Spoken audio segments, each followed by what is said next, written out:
Our next intervention is from Feigelfeld, and also we thought of this Eastern-Western dialogue here. That's why we have our other two guests here, and Feigelfeld is the academic coordinator of the Digital Cultures Research Lab at the Center for Digital Cultures at Leuphana University in Lüneburg, and he studied cultural studies and computer science at Humboldt University in Berlin. And he also worked a lot with the already mentioned Friedrich Kittler and is one of the editors of his collected works. And also the reason why we invited Paul on this panel is that he is currently working on his PhD entitled The Great Loop Forward in Completeness and Media Between China and the West. So please welcome Paul Feigelfeld for his kind of cultural analysis of Tuur and Revitel's work.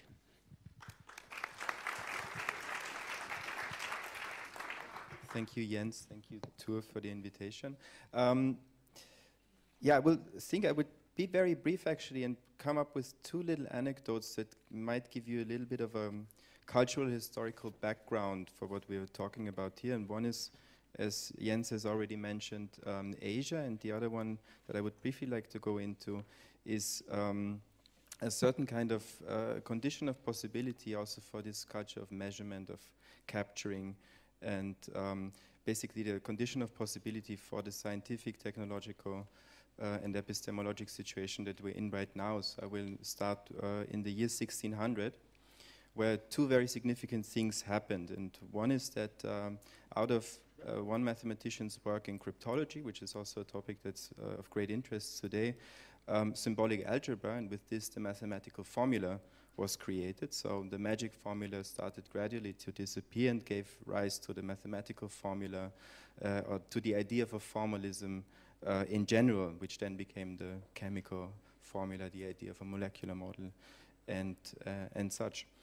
And the second thing that happened at the very same time, when people thought that you could now do everything with a formal writing system, is that for the first time in the history of the West, there started to be actually a very substantial exchange with China. This resulted in Europe being confronted with a writing system that did not behave in the same way that the writing systems behaved that they were used to. It's non-alphabetic, it's non-linear, it's not finite. It's, at least when you look at it for the first time, it's the complete opposite. It's something that's very exotic, and that, to already give something away a little bit, that seems very organic.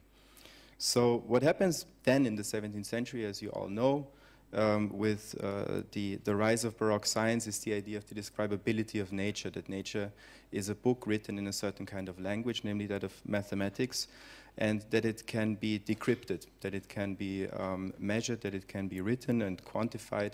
So you will also find traces of early ideas of something like a quantified self, of course, in Descartes, with the very idea that there is such a thing as the self. So symbolisms become operative instead of just being representative and Kabbalistic. And of course, lots of European thinkers at the time, lots of universal scientists like Leibniz and Wilkins and Francis Bacon and Athanasius Kircher, they become very interested and start sort of a speculative philosophy about what Chinese could be, actually. So what I'm aiming at is to demonstrate that the idea of a formalism as it was created in the 17th century is very heavily based on misunderstanding the Chinese writing system and the Chinese natural philosophy and cosmology.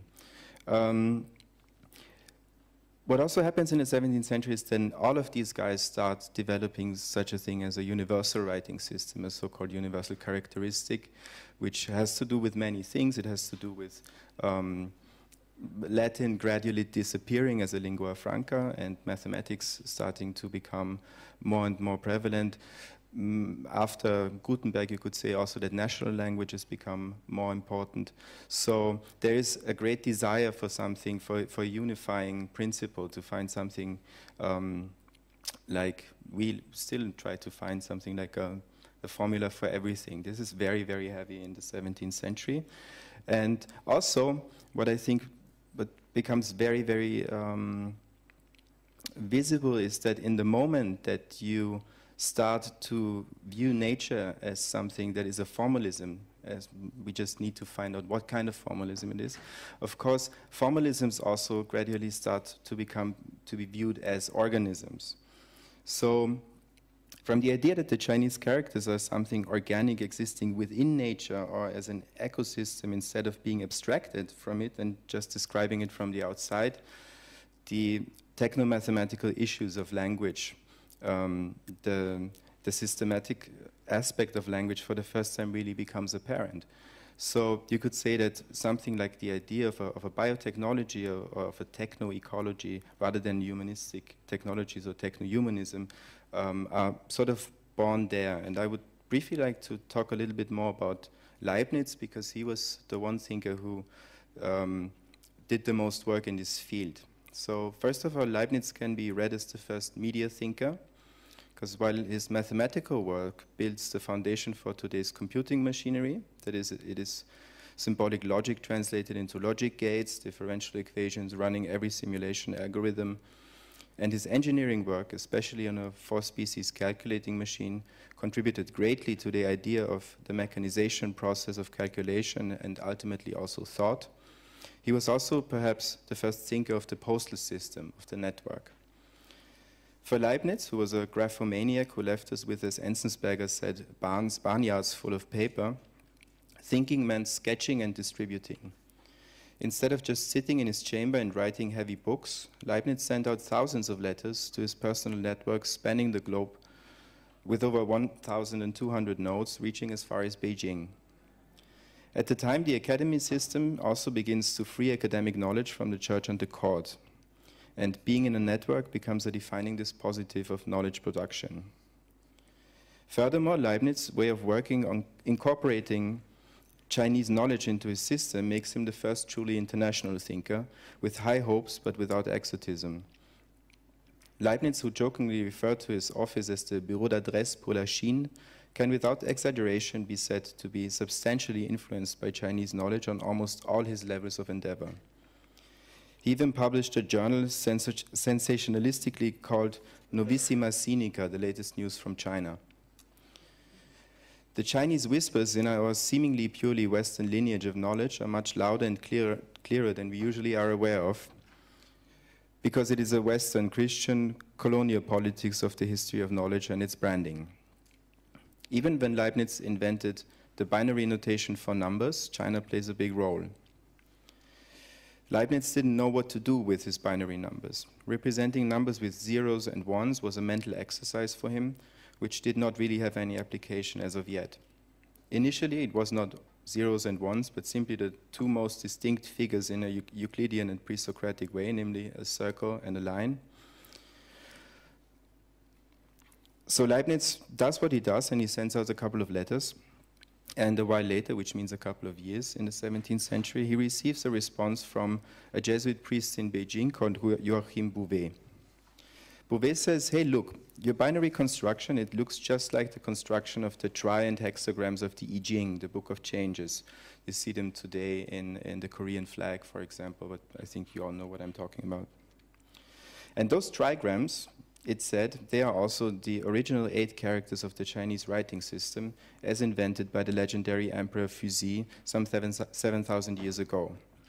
So Leibniz thinks, well, it seems I have rediscovered an ancient truth that connects us with the Chinese writing system, mathematics, logic, the operations of the mind, nature and culture.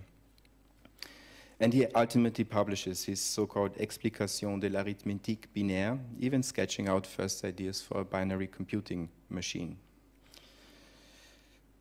In Leibniz's world, however, Descartes' mechanistic world is the thing of the past. Leibniz, in his living network, is the first thinker of ecologies and organicism. We witness the world changing from a necessary theodicy, justifying the existence of evil in the world, to that what we might call the technodicy, the description of an all-encompassing machine made up of organic parts. The language it is written in is Chinese, the language which no one knows how it works. Its characters are monads, the language is its environment, its grammar is an ecology without nature. Practicing this science means creating art. In the decades before his Requiem, the Monadology, which was only published after his death, Leibniz immerses himself deeply into Neo-Confucian philosophy. While also starting a discourse on the philosophy and workings of simple substances with Arnaud and Port-Royal, he is in a dense exchange with Nicolas Raymond, who urges him to expand on things Chinese. In early January 1716, Leibniz completes the first manuscript of his so-called Discours sur la théologie naturelle des Chinois, his discourse on the natural theology of the Chinese. In this text, Leibniz analyzes the ancient natural philosophical concepts of the Li and the Qi, which translate roughly to pattern and pneuma. Interestingly enough, the definitions Leibniz gives for Li and the way one Li is organized with an infinity of other Li corresponds one-to-one with the definitions he gave later for his monads. He simply replaced Li with monad in the other text. So at the core of Occidental philosophy of substance and perception lies a 1,000-year-old Chinese Easter egg. Joseph Needham, author and editor of the seminal series Science and Civilization in China, as well as an eminent biochemist, described the monadology as a system of thought, quote, which was strongly influenced by, if not indeed derived from, the organic world outlook which we have found to be characteristically Chinese. It might almost be said that the monads were the first appearance of organisms upon the stage of Occidental philosophy. The hierarchy of monads and their pre-established harmony resembled the innumerable individual manifestations of the Neo-Confucian Li in every pattern and organism. Each monad mirrored the universe like the nose in Indra's net.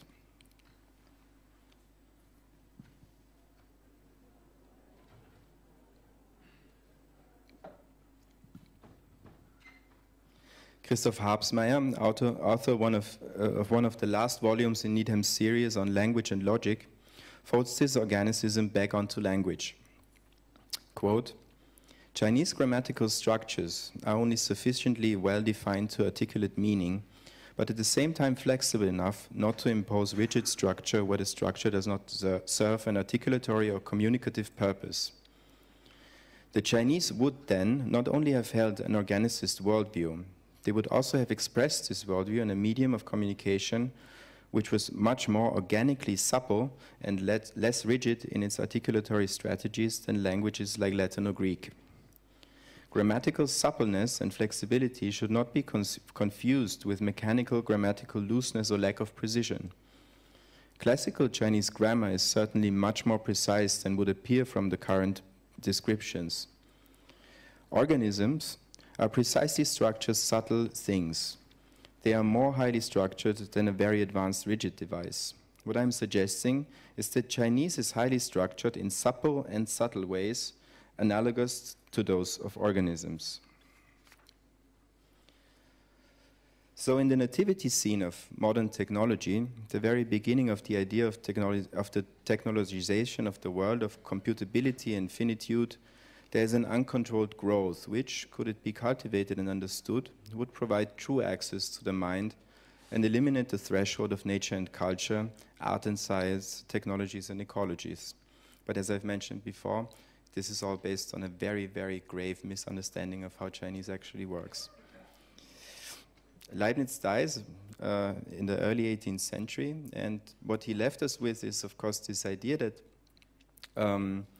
that a formal system has to be coherent in some way and it has to be complete. This is the very foundation of computability and the only reason why we actually have computers.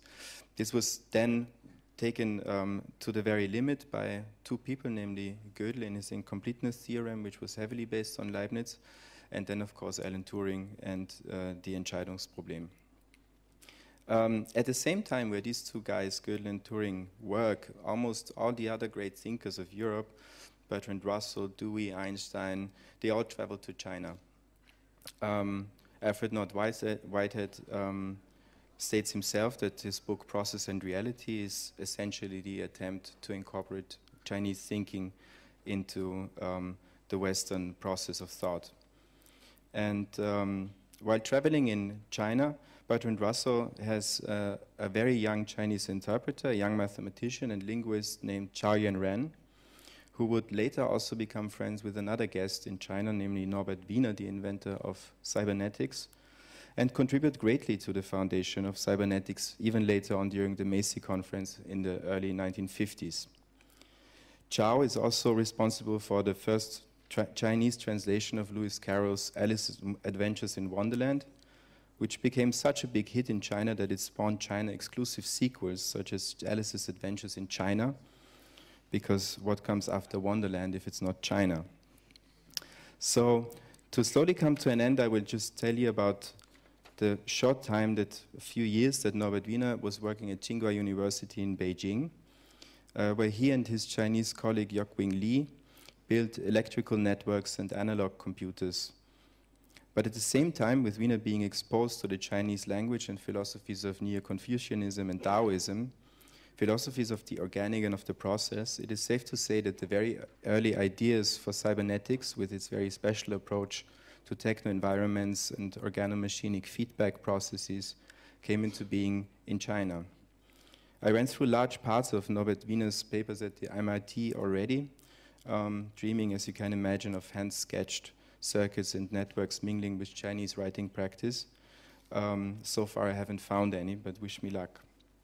So Norbert Wiener, as you know, also is a very heavy Leibnizian, and the idea of cybernetics is something where this idea of pre-established harmony that we know from Leibniz, the idea of equilibrium, something that is at the very core of cybernetics, is very prevalent for better and worse.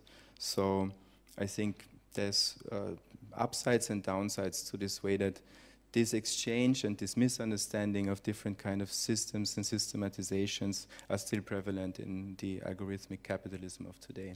Thank you.